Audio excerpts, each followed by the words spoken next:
নামাজ পড়েন নাই, এখন তো আছে তাই না? তারা ফজরের 2 রাকাত ফরজ নামাজ পড়েন, তারপরে নামাজ পড়বো। বসেন, আল্লাহ বাকিরা বসেন।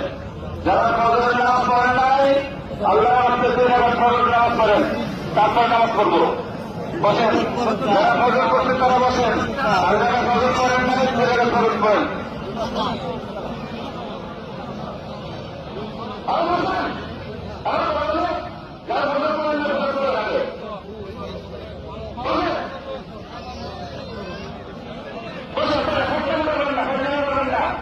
যারা ফরজ করেন নাই এবং ফরজ নামাজ পড়েন, বসে ফরজ করে অসুবিধা নেই। আল্লাহর কাছে বলেন ফরজ করেন, সমস্যা নেই। এখানে সরকারি কিছু নাই,